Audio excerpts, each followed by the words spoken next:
PCA, we have 3 principles. And, to your point earlier, when you're talking about we want to show respect for the game, we actually call this honoring the game. And it has 5 components.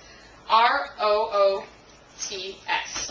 We put the acronym in there because it helps you remember, it helps our kids remember, but essentially it's showing respect for 5 different areas. It's showing respect for the rules, it's showing respect for the opponents, for officials, for our teammates, and for ourselves. So I know you guys are on that page because this is something that you talked about here. It's something that you said you talked about with your athletes that you liked about what you were doing. And now we just need to make sure that we continue to reinforce it. And I'll tell you guys, I know I'm speeding through this. All the answers are in the back of the book. So don't stress if you haven't got the answer. Because I know some people like to write it, but wherever you're at. With our coaches, we spend 30 minutes talking about this and really getting into the meat of this. We give them a whole bunch of tools. I'm showing you guys one here, but essentially it's drilling during practice. So if we, do you guys practice free throws at practice? Mm-hmm. Why? Free throws in a ball game. Yeah, so free throws are going to happen in a game. Yeah. Now, do refs make bad calls in a game? Yeah. Yeah, so we need to practice how we're going to react to that. If we don't practice it, we can't really expect our kids to respond how we would ultimately like them to respond unless we teach it, unless we drill it. So we talk a lot about ways that you can do this. We talk about a whole bunch of other tools. So again, this is my plug for you to go to the coach's workshop. Our second principle is this concept of redefining winner. It gets to this concept of elements of mastery where we're looking at effort, learning, and the concept of mistakes being okay. Have you guys made a mistake ever in your whole life, anywhere? Oh, yeah. Yeah, all the time, right? And do you learn from them? Yes. Hopefully. Try to. Yeah, that's all we can do is try to learn from them. And in sports, you guys know, as athletes, as coaches, that if we can learn from those mistakes on the court, we're probably going to get better. Maybe we try and be creative. Look at some of the best athletes out there. We were talking earlier about people who have technique. They didn't get that technique from doing it perfect day one, right? They got to practice that over and over and over again. So we need to, with our athletes, make sure that they know that we're looking for what effort are they putting in there, that we're not comparing them to someone else, that we're looking what effort are you putting in right now. I don't care that Coach Mish can play all 5 positions. If you're gonna be number 1, I want to make sure that you're putting the effort into making the right call or having the right first pass, whatever that happens to be. Learning, that we're always learning, and that mistakes are okay. Again, with our coaches, we give them a whole bunch of tools.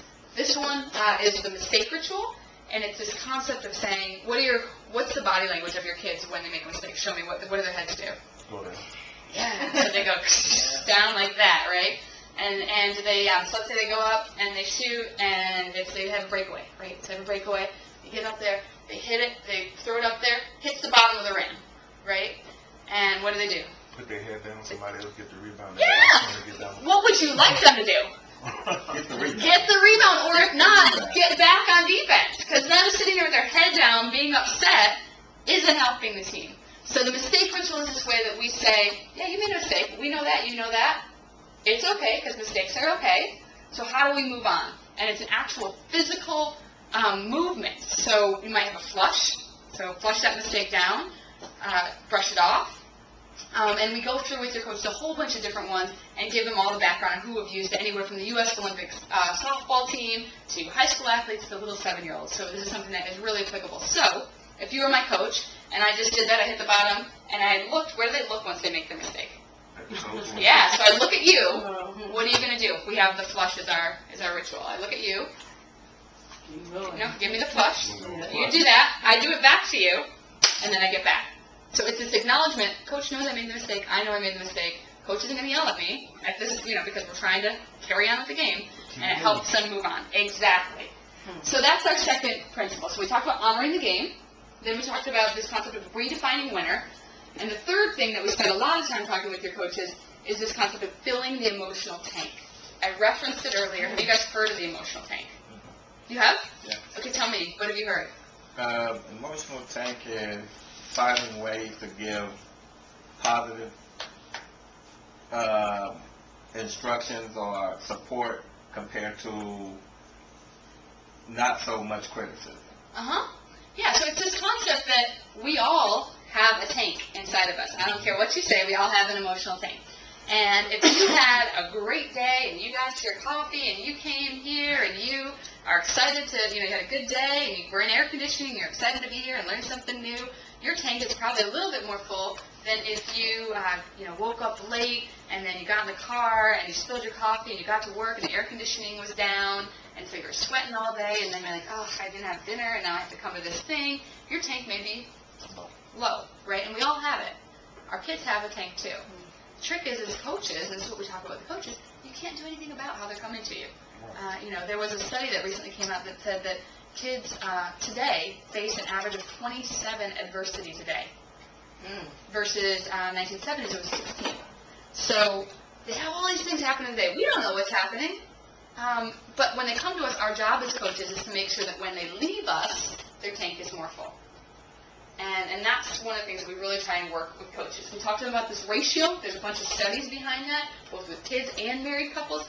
But the ratio is this 5-to-1 ratio that says in order for kids to be in a place where they can, and adults, anyone, to be in a place where they can actually take in information, and for us as coaches, the instruction, to take that in, they have to be at this 5-to-1 ratio. 5 positives, truthful and specific, not just like, good job tucking in your shirt, way to remember your shoes, but very specific to any sort of change or correction that we want to make in them.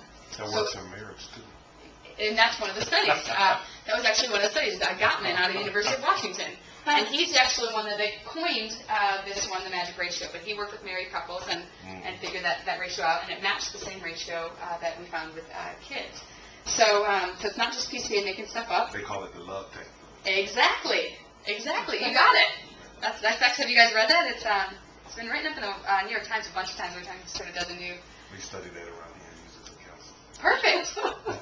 So you got it. And again, we give the coaches a whole bunch of tools. One is the buddy system, basically saying you're not alone. Have them. They can fill each other's tanks. They can give each other high five. They can say, really great job hustling back on defense.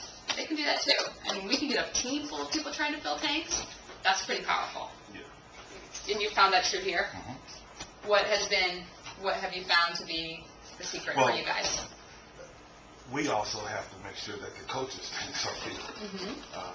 So someone has to take on the role, because you don't know what mental or emotional disposition a coach may come to the game or to the practice in. So we have to make sure that they are encouraged as well.